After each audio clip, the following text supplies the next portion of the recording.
Hey everybody, welcome to our talk on adapting the past, bringing folklore, myths, and local histories and culture into video games. I'm Thomas from Bellular Studios. We're the studio that's currently working on The Pale Beyond. And today I have a bunch of other Irish and Northern Irish game dev studio participants with us. And yeah, we're going to go through that topic. So I'll just give everyone a chance to introduce themselves, and then we'll start to get into the meat and potatoes of this. Stephen, do you want to go first? Yeah, sure. So I'm Stephen Downey. I started life as a comic book artist, and then sort of drew some storyboards and movies, and moved into games.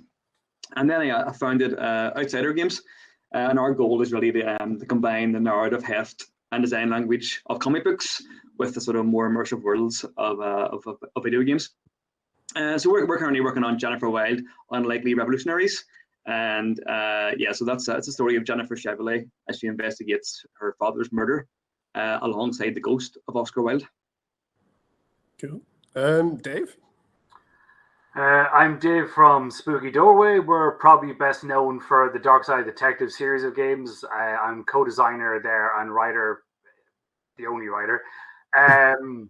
We're also working on, we're developing a bunch of different IPs based on life in Ireland, Irish mythology, Irish history, and all the other buzzwords that are in the panel's name. Good. Yeah, and Jess, what do we do? Yeah, I work with Thomas. I'm the art director at Bellular Studios, and I'm also working on The Pale Beyond. Yeah. Cool. Yeah, and then I'm Thomas. I'm the creative director of Bellular Studios, and yeah, I mostly do writing, narrative design, and front end kind of UX programming on The Pale Beyond. But yeah, I've got a list of questions, and yeah, I'll just go through that same order again. But yeah, we're going to start out pretty easy. Give you all a chance to basically go into specifically what myths and aspects of history really inspired your current projects, and yeah, what was sort of the original impetus for bringing those inspirations into your current game. So of course, Stephen, you have Oscar Wilde is literally in your game. So how did that even come about with the comic?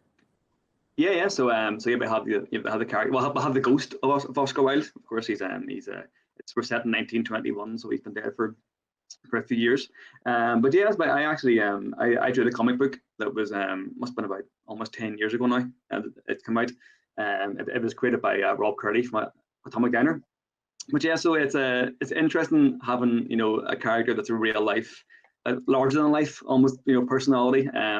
Obviously, there is he was a person that was doing things, but his public persona was much bigger than that. He was that sort of like witty, sarcastic, pompous character, and it's really good to have him in there as a secondary character. I think it'd be really hard to lead a game with someone who's likable and unlikable in the same sort of way. So yeah, that's our main sort of like dipping into history, find Oscar Wilde, but it's a new take. It's an Oscar Wilde, and a sort of afterlife insight with him. And then, but also like using that, using the ghosts and the main character of Jennifer, we get to hop between France and England, and then we bring Jennifer and Oscar back to Trinity College in Ireland. So we're using Oscar Wilde, who's a bit older, but also he's coming back in 1921, and he's that's during the sort of the mad years, in France, the sort of the jazz era.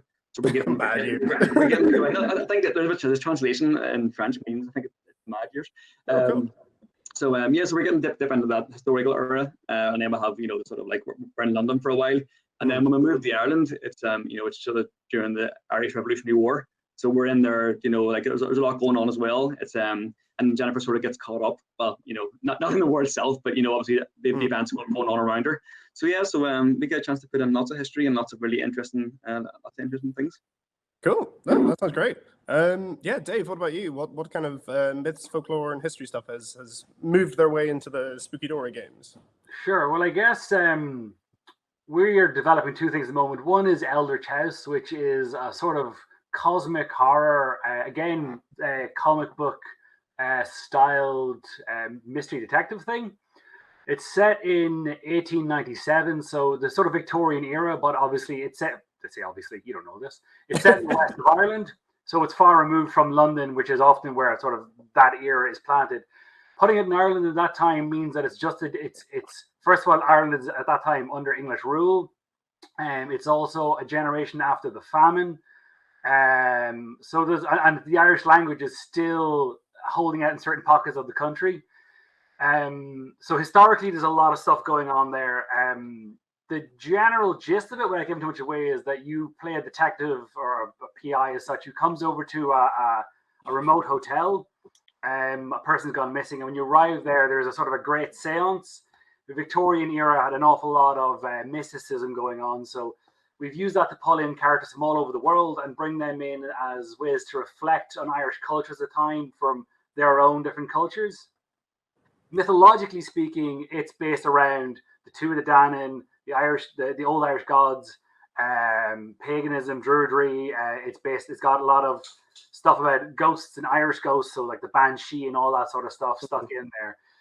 In some ways, it has a sort of a Lovecraftian style atmosphere to it, but removes all the Lovecraftian mythos and replaces it with stuff inspired by Irish mythology, which is a rich and very different kind of mythology, I think, to a lot of the classics.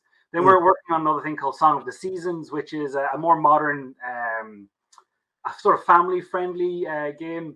And it just draws in inspiration from various, again, like things like boggins and puka and a lot of those kind of creatures. It's a far more colorful, vibrant kind of thing, and it's about living in harmony with magic in the world, living in harmony with magic in nature. And again, we draw just from a multitude of Irish myths to bring that feeling to life in a way that we think is different than seen previously. Nice. No, that's great. Cool. And yeah, Jess, how did we wind up making a game about the Antarctic, and in what way is that even related to Ireland? I don't know. Well, because a lot of the members of the expeditions would have been from Ireland. Like even in the Terror, there are Irish characters, and they draw attention to that. Although that's considerably before when Pale Beyond is set. Shackleton himself was Irish. But yeah, so ours was a lot more like historically grounded. It originally started as something that had a lot of fantasy elements to it that we pulled back and made it more to do with the history of the thing, and sort of a lot of our inspiration came from like cultural mythology of the time, or like how other people at the time thought of the people that went on the expeditions, and like the art that was created at the time and then after the fact as well. Like a lot of paintings and a lot of like, I don't know, almost like mythologizing of the expeditions themselves and of the people that went on them. Yeah, it's crazy. Like you had this this very sort of pervasive class divide in all of these Antarctic expeditions, where you're British, Irish, people from basically different parts of the strata of society coming together, having this crazy kind of traumatic experience on the ice, and then coming out of the other end realizing that they have now more in common with each other than anyone else on this planet. So we thought as a player experience, we thought that would be particularly interesting. And then what we've tried to do in the game is have those kind of classist faction divides, and then take specific inspiration from colonial Britain and different aspects of like Irish druid mythology, things of the Crua and the sailor folk, the Saltborn being this kind of more sort of locally inspired class, and then just trying to sort of cherry pick from different parts of the history of Antarctic exploration as a whole. So you have like some of the earliest people to visit the continent were some Polynesian sailors, some islanders. We've got a bit of that in there. And then we also have, there's a few inspirations from some of the earliest female Antarctic explorers, who were mostly kind of like lone wolves, who would have been a little bit later in history in sort of the 1920s and 30s. And then we've sort of tried to take this greatest hits, put them into one big melting pot, and then, try and put it into the players' hands. But I think it's sort of since evolved into something a bit more sort of historically adjacent and a bit more sort of fantastical. Yeah. But it's just getting out of control, especially as we just put more and more sort of local flag and things. But you know yourself, well, you know the crack. Well, we used the like different historical inspirations to sort of visually indicate the class divide. So stuff like the more modern, like industrial people are very Victorian military looking, and then the people like the sailors are based a little bit on whalers, and a little bit of like Celtic Viking armor stuff going on in some of the coat designs and things. Yeah, and no, I completely agree. And actually, on that topic, then, just to bounce the question around to the rest of you, those specific inspirations, how have you found them sort of specifically infiltrate your specific disciplines? So the bit of the game that you work on, like, especially for us, because we're adapting or taking inspiration from a lot of like Alfred Lansing's kind of books, a lot of literature. So we're trying to bring a lot of sort of heavy text that was written about this into sort of this interactive video games medium. When it comes to your disciplines with the art yourself, Stephen, and the writing yourself, Dave, like when it comes to the inspirations you've drawn from, how have they been affected by the medium in which you guys specifically work? Yeah, well, I actually, I haven't drawn much of Jennifer Wilde, the game, at all. So I drew the comic about 10 years ago. Then, so when we were adopting it, I got a better artist to draw the game. So actually, it's John McFarlane who's he drew like 95% of the game. And well, obviously the one thing about a game compared to a comic is you have more time to draw more detail and more you're sort of like in a comic you're flipping the page after 20 seconds. If you're maybe one of our scenes in the game, you'll be there for back and forth 10-15 minutes, maybe longer altogether. So you want to have a bit more time for that detail. It's lovely to setting John on this. He said, okay, 1920s plus go back a bit further for Oscar Wilde. Here's like a ton of reference. Here's what you can do, and just seeing that come back, and everything just look absolutely amazing, and using all the decor from that time, and it's a whole new world in itself. But I think like inspiration wise, I would say it's actually probably more Maura McHugh who's writing the script. I think when you have a character like Oscar Wilde, who's known for his wit and his speech, and always saying fantastical things, and that's a lot of pressure on a writer who's got to write game dialogue at the same time.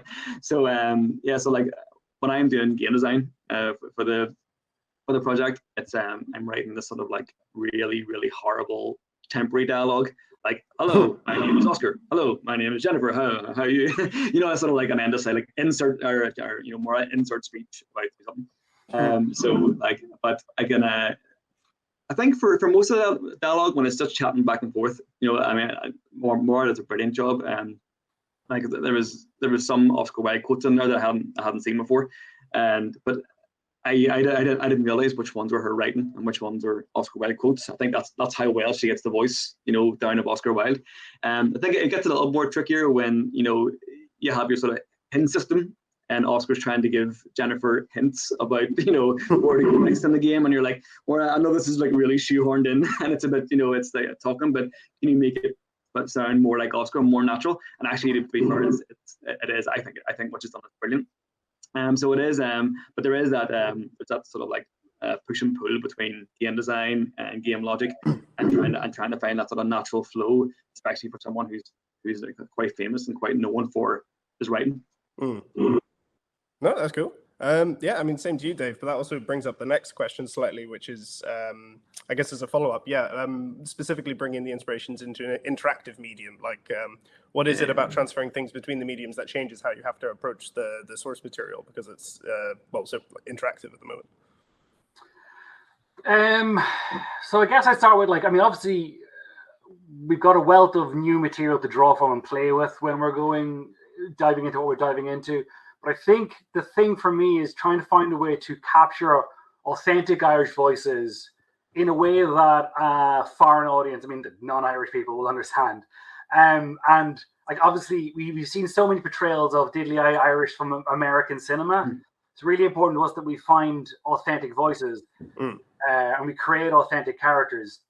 And that raises, I guess, two problems with Song of the Season, which is a more modern thing.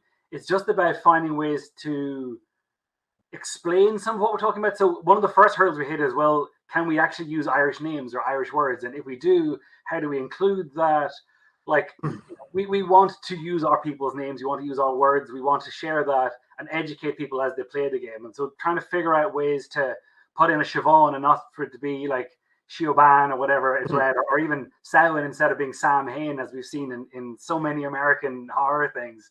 So there's sort of and that's, I guess, the answer where the interactivity comes from. That gives us, and another Irish game Found did a great job of including these little almost footnotes that you could dig into to learn about. So it would say, oh, you know, there was a lock in the shebeen, and then there's a little place you can go click and learn about the shebeens and stuff. And you know, that trying to incorporate some of that stuff. And with Eldritch House, then we have a sort of a 2 extra layers of problems. One is I wasn't alive in 1890s Ireland, so we have to do a bunch of research into that. Like, I mean, the best thing we could do is you know, read whatever accounts you can find at the time. Read obviously not like been reading lots of Stoker's work and Wilde's work and things like Tales from the Borderlands stuff. And while they are obviously written from a more educated kind of person's point of view, they still give us some insight into the ways people would speak. But also, as I say, we've in the West and we have a lot of Irish speakers, and we're trying to find ways to sort of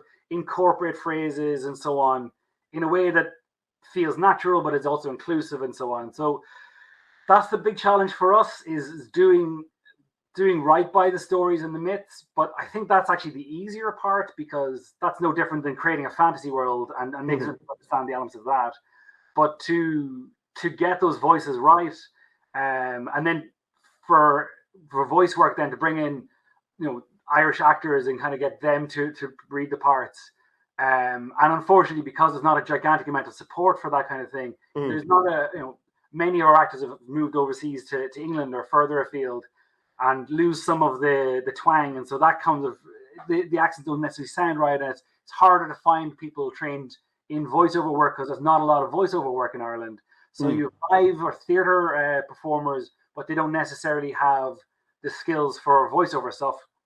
And most of the voiceover stuff they've done is radio ads, and that's a very different, you know, form of projection and enunciation and so on. So to try and take the voices that we hear every day from ourselves and the generations before us and share them with a wider world, that's the challenge there. I think that answers what you asked. No, that answers it really well. And like, yeah, we're not too dissimilar on our ends. Like, I think what we've ended up kind of going for in terms of, I guess, Trojan horsing in the local colloquialisms and the references to Irish mythology. One thing that our setting and our kind of structure really benefits from is having an entire sub-faction of the crew be as alienated from this as some players might potentially be.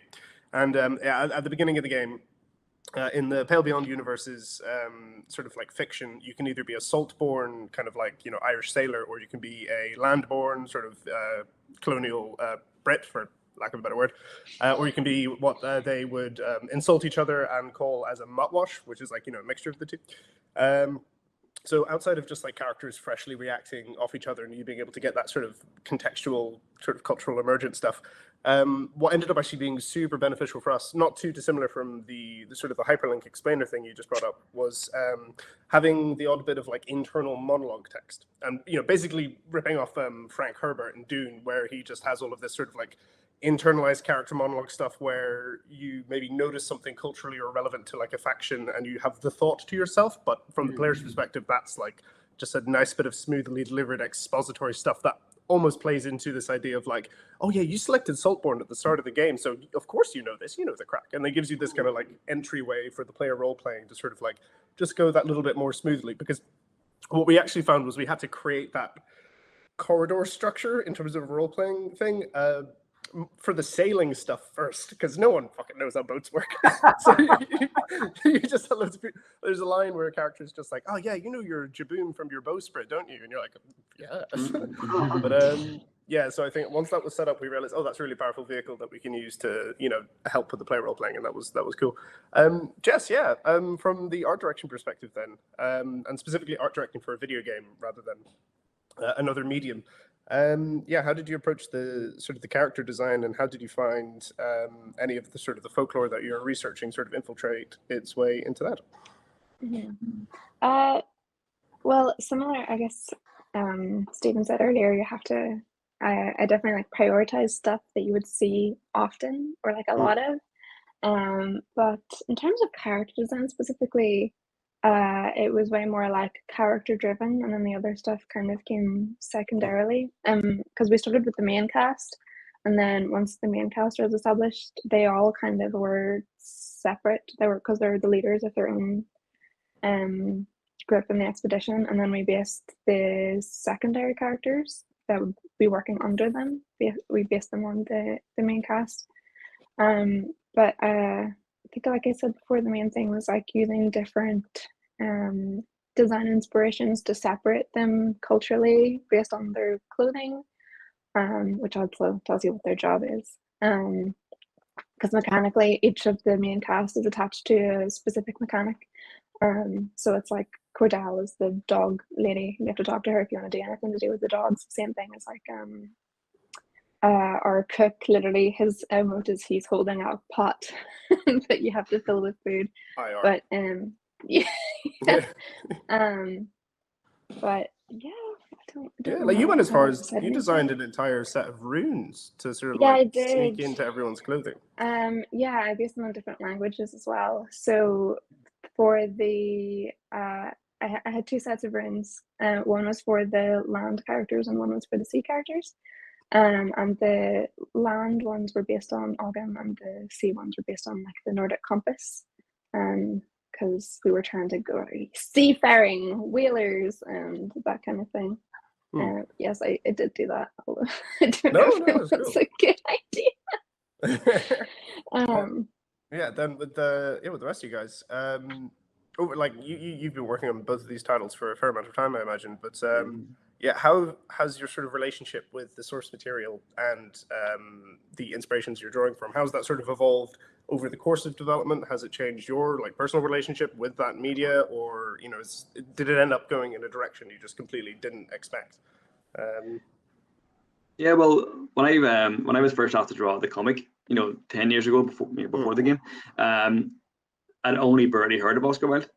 It was like the script for the first part had been written. Rob had created the character, and I was brought on board to design the characters, draw the comic and stuff. And so I was like, yeah, I'll have a look at more script and see if I like it. And then obviously since then, sort of delved into the research of behind Oscar Wilde, sort of watching the plays, reading the books and such. But it was it's just interesting that it was actually more. It was the story itself that actually drew me in. So in a way, I've sort of discovered Oscar Wilde through the introduction to the comic years ago, and it's sort of my fascination of it since made me want to turn it into a game later, which also I think it also helps the game stand alone as a standalone murder mystery. Yeah, I didn't know the character going in, back then. So because I enjoyed the story so much, it's okay that this will be fun to draw, and then I'm sort of drawing this comic thinking, why isn't this an interactive mystery? As you go along. So for me, it's definitely it's changed a lot over the last sort of 10 years from knowing nothing to sort of like being really interested in the mythology and the real life character. Cool. What about you, Dave? I would say for me, it's probably the mythology and stuff. First, as I'm getting older, I'm kind of reconnecting more with the land and with history and with the Irish language and with the old traditions of paganism, druidry, and all that sort of stuff. And that has definitely inspired the games that we're trying to move towards far more. I mean, before we started working on more Irish-focused things, we were working on and we still are releasing bonus cases for the second season of the Darkside Detective. And Darkside Detective is sort of imagine a pastiche of American culture in the same way that they write our culture. And it's just like through a lens of and we make a lot of fun about how we're writing this American thing, like, how much is the dollar? And like there's a sort of, and I think a lot of people enjoy that and take it in sort of the funness of Americana that it is. But as we were kind of working on that and we're just growing as ourselves as people and as a team, we started being more interested in kind of telling our own stories. And even in season 2 of Darkside, we kind of did some Irish stuff. And so definitely our own reconnecting with our own culture and such has driven the direction of the games a lot more, I would say, than vice versa. And then, of course, that just gives us a reason to dive further and further into that sort of stuff. And then, one feeds into the other and so on. No, that makes sense. Like the similar thing happened with us. The original inspiration for this was Michael pointed me towards the Alfred Lansing Shackleton account as like a possible setting for a branching narrative thing. I was initially a bit apprehensive, and I was like, really? Antarctica? I don't know. Then it turned out to be one of the best non-fiction books I've ever read. We dive headfirst into the game development and sort of building this game world. And a bit like you just described, we were initially just focusing on the pure fantasy stuff and sailor culture stuff, but it was only about halfway through development before we got the publishing deal with Fellow Travelers and went fully into production that we kind of, stopped and were like, wait a second, every person we're kind of taking inspiration from historically, it's us. Like the amount of people I've met in Belfast or other parts of Ireland who are literally related to people on these actual real life expeditions. And I think that there's that element, artistically where you're almost like running away from your local stuff. And then you eventually go, wait a second. Yeah, we should actually just put this in because it's more authentic than anything we could artificially construct. And as soon as we started to do that, I think there was just a much more authentically kind of emergent voice that came through a lot of the cast. And we have quite an interesting sort of mix of sort of people working on the game from, both sides of the fence, sort of politically, ethically, not ethnically. Ethically? Oh no. Now we all know the secrets. Come on, spill. Sweatshops. There's not a vote today. So as soon as we started to sort of recognize those idiosyncrasies and try to put them in, we were initially worried it was going to be I guess just sort of pointlessly specific to something no one would really get the references for. But what it ended up happening was adding this very specific kind of texture to the world of it feeling more like this is a real place. There's existing histories. And one of the two co-writers who work with me on the project, one of them's fluent Irish speaker. He's been on it since the start. And then the other one who's recently joined, Jared, he's a sci-fi sort of comic-y guy, but he's anthropology degree, super into Irish lore, and he's just sort of very recently gone to town in terms of trying to find classic sort of Irish cultural myths and have an opportunity for them to be retold in game as sailor folk stories that you then get a chance to interact with and comment on. But I guess other than that, then, so how do you guys feel? Because especially you don't necessarily want to lead with this, but it really depends on the game.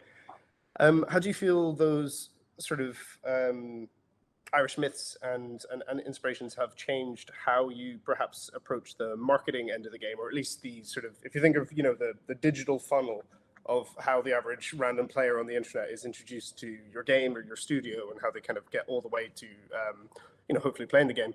Has it changed how you approach marketing at all, or is it something you just want to just kind of completely lead in with from the start?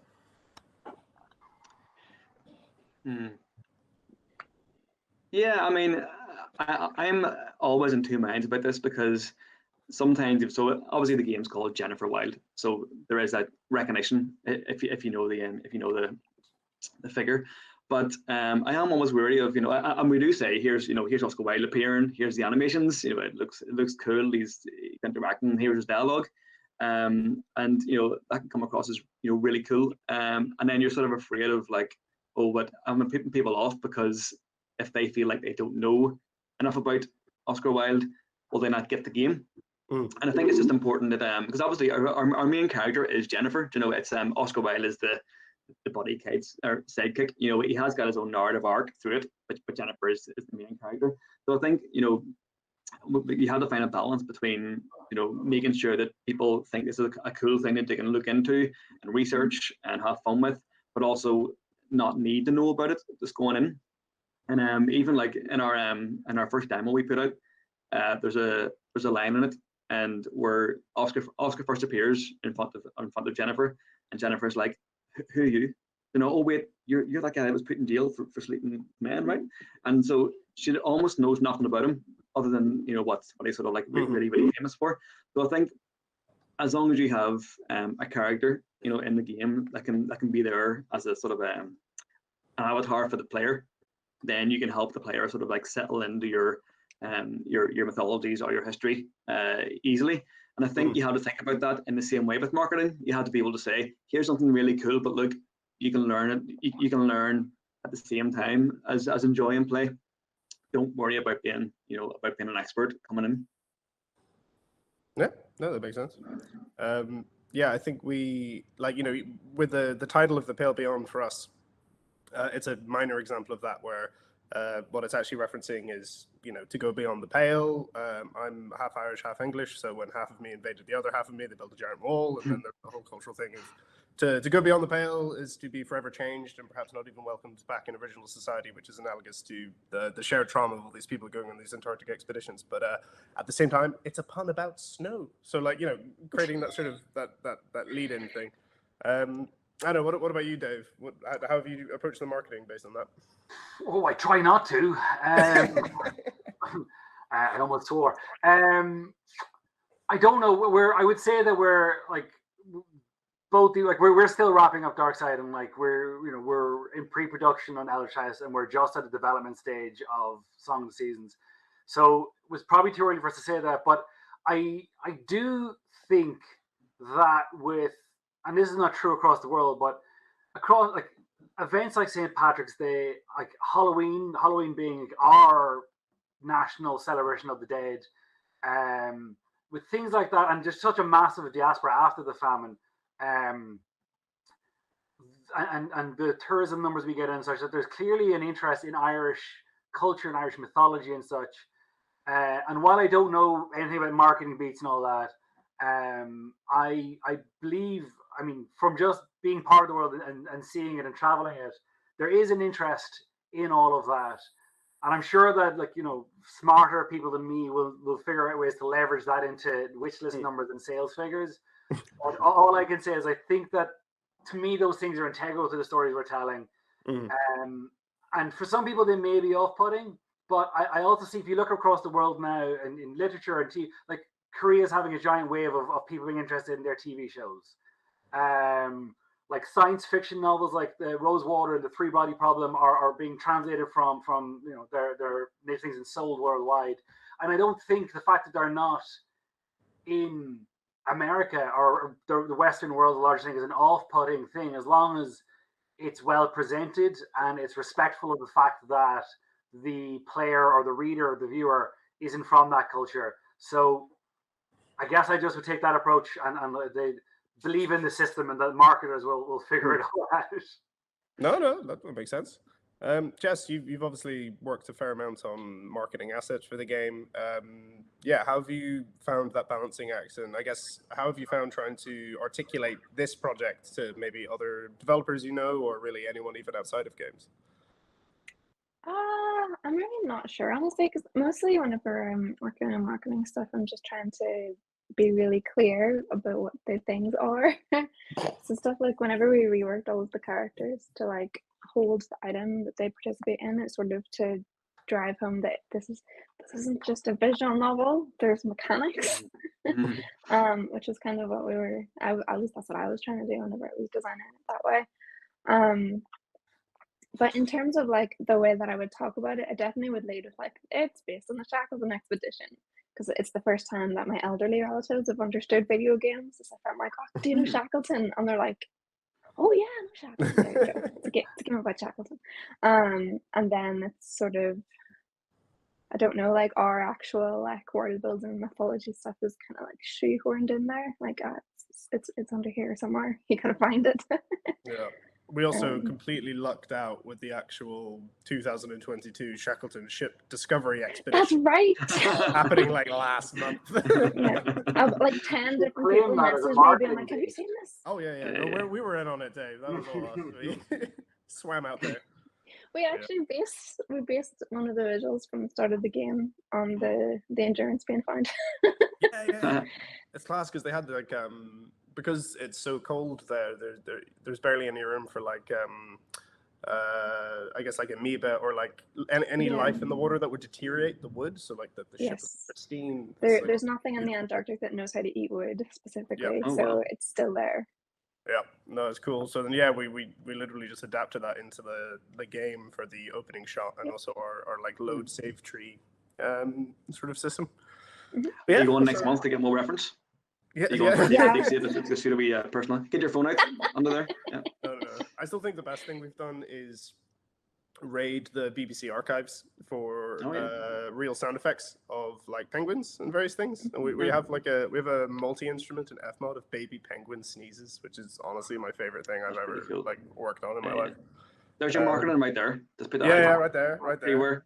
It's a top up. Stick It's in funny the 'cause Baby Penguin DLC and you'll be minted. Yeah, there you go. Sorry? Sorted. The Baby Penguin DLC and you're going to be set for life. Let's do it, man. I mean, why not do Baby Penguins first and then have the main game as DLC? It sounds like that's the way to go from now on. Give people what they want.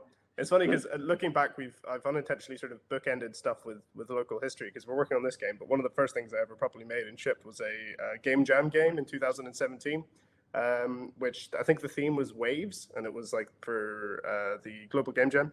And one of the additional kind of things you could do was incorporate local history. I used to be a tour guide in the city. We ended up making a brawler 2D game where you play as Jack and Rose at the end of Titanic fighting for space on the bit of wood. But no. I just think I don't know. I think having done this project, I'm very eager to look to. I mean, not just Irish mythology, but just mythology in general, and like unadapted parts of history that have found their way into films and television, but not games. I think it's a really good resource that allows you to actually sort of be at the frontier of something in terms of doing interactive content.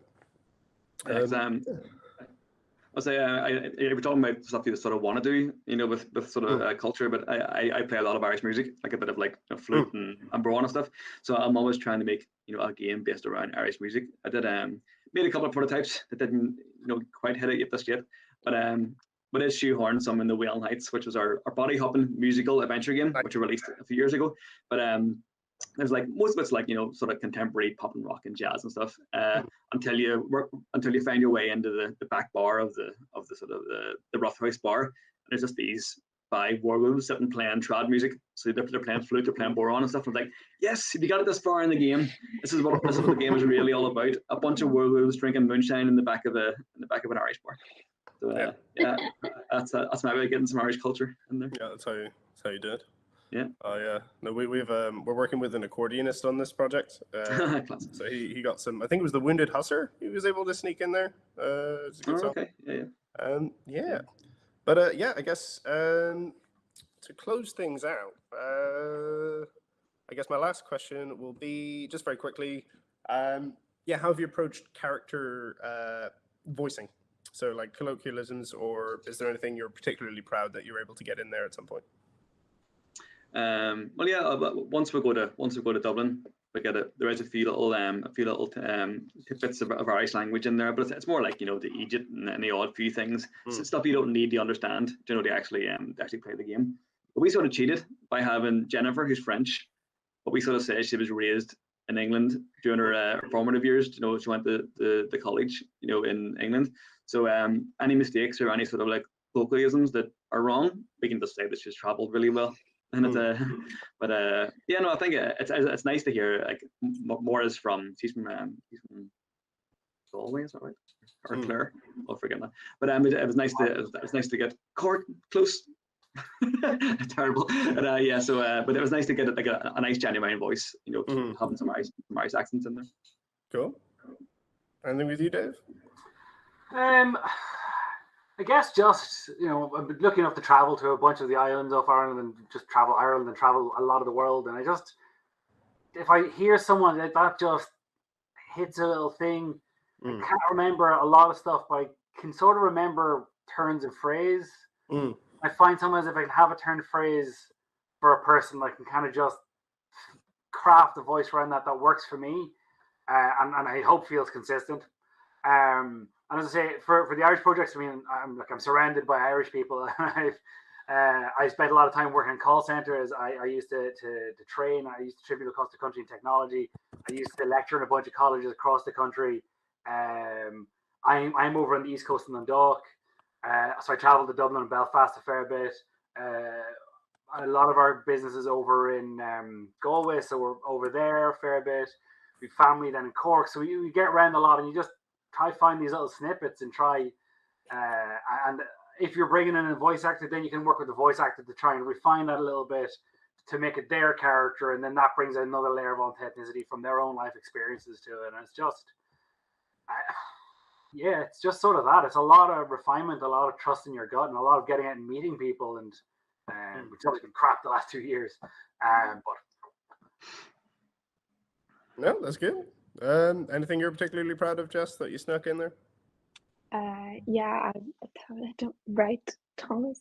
I mean, in terms of like character voices, I guess it would just be how they look and how they dress is really indicative of their personality.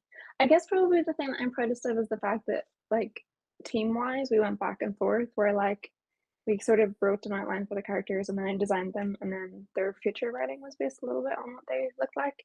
Same thing as like for the background crew, I just drew a whole bunch of characters and then gave them to you and Eric and was just like, here you go, and then you just had to write bios based on them. So I guess the fact that they ended up becoming so characterful is obviously because of my very good design. Yeah, no, it's great. Like But, yeah, folding just- back and forth is always Yeah, just pulling from lots of different inspirations. Some of them slightly based on real people. Some of them not. Some of them actually based on art styles. Like Cash is based on the Victorian ideal for women at the time. And then there's Templeton. He's got the Peter Cushing cheekbones. But yeah, I guess that would be the main thing. Cool. Which of the characters look like they speak Hiberno English and which do not? Oh yeah. We got the Hiberno bees in there in the very first line of the game, where we have like a dynamic branch That's narrative right. poem. First line is "Oh, the air bees cold of flake and white," and then you're just like, "Hill, confusing you, Hiberno English." Get in there, bye. But I don't know. I want to get the phrase "I'll fight you for your shoelaces" in there, but that might be a bit too modern. Yeah, but yeah, I think that's all the time we have. Yeah, thank you so much for taking the time to chat. Do you have any pluggables or anything else you want to just point anyone watching towards? Yeah, I'll just say if you are Jennifer Wild is going to be released in the next few months, so we'd really like your wish lists. I think there's a wee button down below here. You can just you can grab that. And if you want to check out Wailing Heights, which has our Northern Ireland werewolves and a bunch of trad music, that's on Steam too. Cool, Dave. I guess I'd say go buy the Darkside Detective both games because that's how I pay my bills. And then follow Spooky Doorway on Twitter or Facebook for updates on future projects. Cool. And yeah, just please play The Pale Beyond. Check out the demo. It's live. Yeah, the demo's out. Yeah, as of yesterday. And then you can also find there's a sort of 2-hour stream of me and Michael talking more in depth about the project and playing through some of the content. Yeah. Cheers. Thanks for your time, everybody. And catch you soon. Thank you very much. Cheers.